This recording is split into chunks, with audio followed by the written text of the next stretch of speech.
on that ledge for 20 20 hours. 20 hours. 20 hours. Alright guys, welcome back to another video. Today we're gonna be reacting to the worst cave guys that got their own world killed. Alright. Let's see what it was all about. I don't have any stories on cave, like, haven't they? Bro, I'm the type of nigga that don't be like exploring caves, bro. I don't know what it was shit, man. I'll never explore caves, man. But let's see what this video about. Yeah, let's have one. Buzzard's Roost Cave Guide, Abandonment Tragedy? On an evening in 1995, a group of adventurous tourists arrived at Buzzard's Roost Cave in Kentucky for a wild cave tour. The tour promised an exciting underground experience, with technical cable ladders and tight rock squeezes. A guide named Gordon Hardin was in charge of leading the group safely through the cave and back out again. The group followed Hardin deep into the cave, climbing down ladders and crawling through narrow passages. The tour was physically demanding, and the group moved slower than the guide had planned. Why do people do By around 7 o'clock in the evening, they had reached a deep section of the cave near a 20-foot hanging ladder. Hardin looked at his watch and told the group they were behind schedule. Then he did something that no cave guide should ever do. He told the group to wait at the bottom of the ladder while he went back up to make a phone call. Before anyone could argue, Hardin climbed up the ladder and disappeared into the darkness above. The group stood at the bottom, confused, cold, and completely alone in the cave. Minutes passed and the temperature around them kept dropping. They had no guide, no radio, and no way of knowing when Hardin would come back. 30 minutes went by and there was still no sign of him. The group grew more and more anxious as the darkness pressed in around them. A man in the group named Bill Coughlin decided he could not wait any longer. He grabbed the hanging cable ladder and began climbing up on his own to find the guide. The ladder swung and twisted against the rock wall as Bill pulled himself higher. Without proper training or someone holding the ladder steady, his grip failed. Bill fell from the ladder and slammed into the rock below with a sickening impact. His head struck the stone hard, and his body became wedged tightly in a rock formation. The rest of the group screamed for help, but their voices echoed into nothing. Nearly an hour after leaving, Gordon Hardin finally returned to the group. No, bro, wait. This nigga went for 1 whole hour, bro. Yeah. Yo, nah, bro, that shit crazy. That shit is insane, bro. 1 whole hour and he got a nigga. He found Bill unconscious, bleeding from the head, and trapped between the rocks. But Hardin had not brought a medical kit with him, and he had no emergency supplies. He did not immediately call for emergency services, wasting precious time that Bill did not have. What did he do, though? What kind of phone call did that nigga do? By the time professional rescuers finally reached the cave, He's dead. Bill's condition had become critical. He was carefully extracted from the rocks and rushed to the nearest hospital. But the damage to his brain was too severe, and Bill Coughlin died the following day. Nam Talu Cave Flash Flood Disaster. On a rainy morning in October 2007, a group of 8 foreign tourists arrived at Khao Sok National Park in southern Thailand. They had signed up for an exciting adventure, a guided walk through the famous Nam. Yo, look how this shit looks, bro. Are you going through that?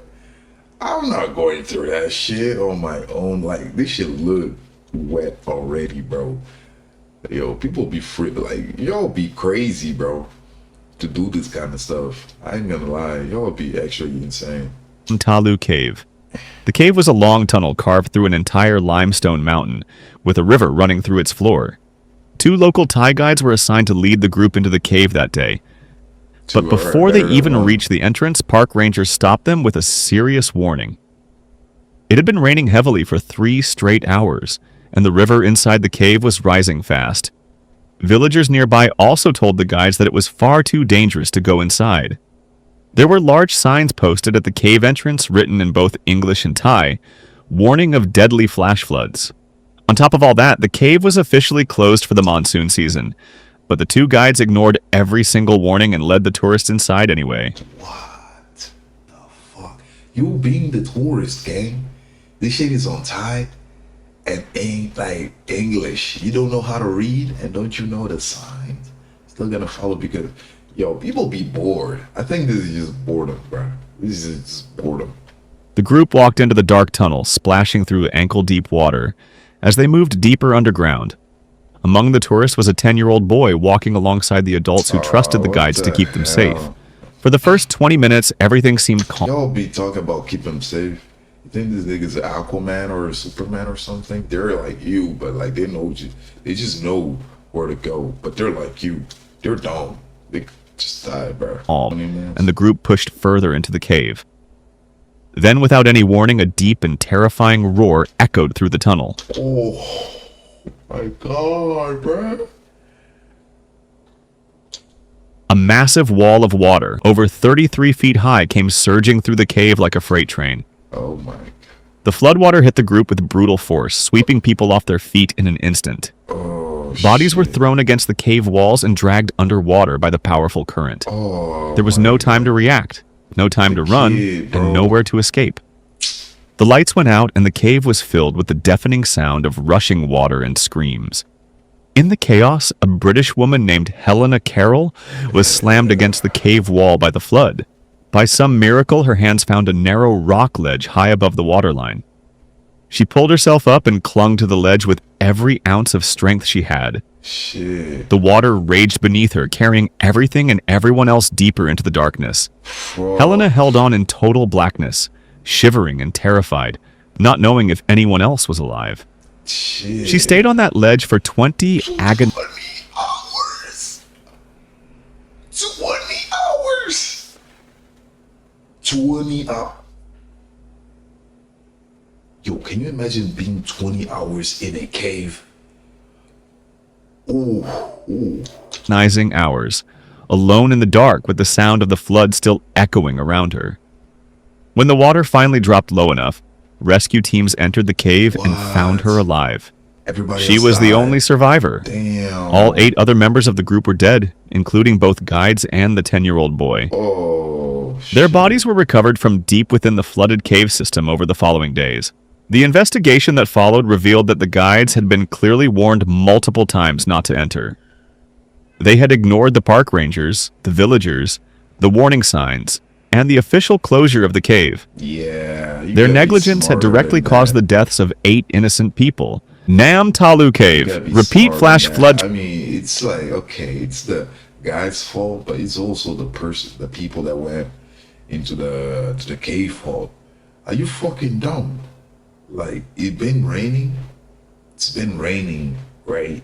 The cave is next to a water, like river, whatever, and there's signs saying, telling you not to go in, and you still gotta follow through, bro. People are just valuable, man. I don't know what to tell you, bro. This shit happens, you're not questioning. Come on, gang. On August 6th, 2024, a group of 22 foreign tourists boarded a boat in southern Thailand for what was supposed to be an exciting cave adventure. Their destination was Nam Talu Cave in Khao Sok National Park, the very same cave where 8 people had drowned in a flash flood back in 2007. 2 Thai guides were leading the tour, including a 37-year-old man named Pongyos Kurti. To reach the cave, the group had to take a 2-hour boat ride across a lake and then 2 walk 2 hours? kilometers through thick jungle. What? There was no cell phone signal anywhere in the area.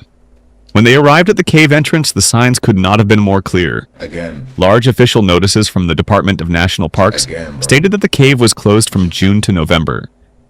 The closure existed for one reason.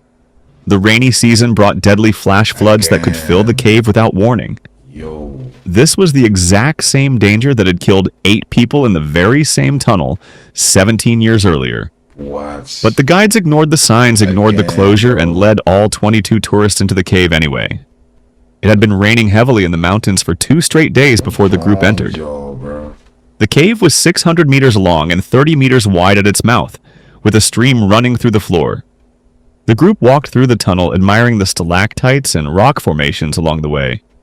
For hours, everything seemed calm, and the tour continued deeper into the cave. Then, at around 7:30 in the evening, as the group was making their way back toward the entrance, the nightmare began. A wall of rainwater that had been building up in the mountains suddenly surged into the cave. The floodwater slammed through the tunnel with terrifying speed and force. Pongyos Kurdi was knocked off his feet and swept deeper into the cave by the powerful current. The other guide and the 22 tourists fought against the water with everything they had. Park rangers rushed to the scene and managed to lead the surviving group to safety outside the cave. Alright, this time was just a guy. 2 Dutch women suffered leg injuries and were taken to a nearby hospital for treatment. Okay. The rest of the tourists were brought to a floating raft house inside the national park to rest for the night. But Pongyos was still missing somewhere inside the flooded cave. Yeah, that guy got it this time. Rescue teams searched through the dark, water-filled tunnel for hours. At around 3:20 in the morning on August 7th, they finally found him. Oh, he's not dead? Pongyos Kurdi was dead. Oh, he's dead. He had drowned inside the same cave that had already taken 8 lives before. It took rescuers more than 2 hours just to carry his body out of the cave. The news spread around the world and people were furious. How could guides take tourists into a cave that was officially Come on, kid. Yo. closed because of the exact same danger that had killed people before? Y'all gotta realize one thing, bro. In those countries, they don't care about laws and danger. They only care about one thing and one thing only, bro. Is that they're making their money. They don't care about the danger. The money is gonna come in. They're all fucking about it, bro. Bro, they don't care about the safety of y'all, bro. Most of the times they don't care about the safety. So you gotta pay yourself, bro. You cannot be 100% relaxed because. The governor of Surat Thani province ordered immediate legal action against the tour company. Yeah. Datanla Falls unauthorized tour disaster. On February 26, 2016, 3 young British backpackers arrived at the Datanla waterfalls near the city of Dalat in central Vietnam. They were half-sisters Beth Anderson, aged 24, and Izzy Squire, aged 19, along with their friend Christian Sloan, who was also 24. The 3 had booked an adventure tour through a local travel company, expecting a safe and supervised experience. They were told the waterfall tour was not a particularly dangerous activity. A 26-year-old Vietnamese guide named Dong Van Sai was assigned to lead them into the waterfall system. The Datanla Falls were a popular tourist attraction surrounded by thick jungle, with multiple tiers of cascading water dropping over steep rock faces. Licensed tour companies operated safe, permitted routes through the area with proper safety equipment and trained guides. But Dong Van Si did not take the group on one of those approved routes. Damn. Instead, he led the 3 tourists along an unauthorized path that local authorities had marked as dangerous. Why? The group did not have the correct safety equipment for the route they were on. It's all They had not bought the nice. proper tickets for trekking, which meant they had bypassed the official safety checkpoints entirely. The guide brought them to a natural water slide carved into the rock by years of flowing water. One by one, the group slid down the slippery rock surface and splashed into a pool at the bottom. They were supposed to climb out of the pool immediately and stop there. But just 14 meters beyond the edge of that pool, a massive 50-foot waterfall dropped straight down into the rocks below. Oh shit. The group was not adequately Oh my god, dude, bro. Oh, what? Yo, what's wrong with y'all, bro? Why y'all keep doing this shit? Why do y'all want this shit? Yo, nah, I'm not doing this shit, bro. No. warned about this lethal drop, waiting just steps away. Oh, The current in the pool was far stronger than it looked on the surface. Before anyone could react, the water grabbed all 3 tourists and pulled them toward the edge. Beth, Izzy, and Christian were swept over the 50-foot waterfall and plunged into the rocks below. The fall was violent and immediate, and none of them survived the impact. Rescue teams rushed to the scene and recovered all 3 bodies at the base of the waterfall. They were still wearing their life jackets, but no life jacket in the world could have saved them from that drop. Their bodies were transported to Ho Chi Minh City for examination. Dang Van Sai was immediately arrested by police and questioned about what had happened. He claimed the tourist had ignored his safety instructions, but investigators did not believe his version of events. yeah, that's why. This is why, even though they ignored whatever, bro, that's why there's gonna be safety precautions taken for the safe route. Bro, me, I don't think I'm ever gonna fall one of these, like, that I don't know, bro. I always gonna take my safety precautions, bro. Because you never know how dangerous something is, bro. Like, we never know. But they know.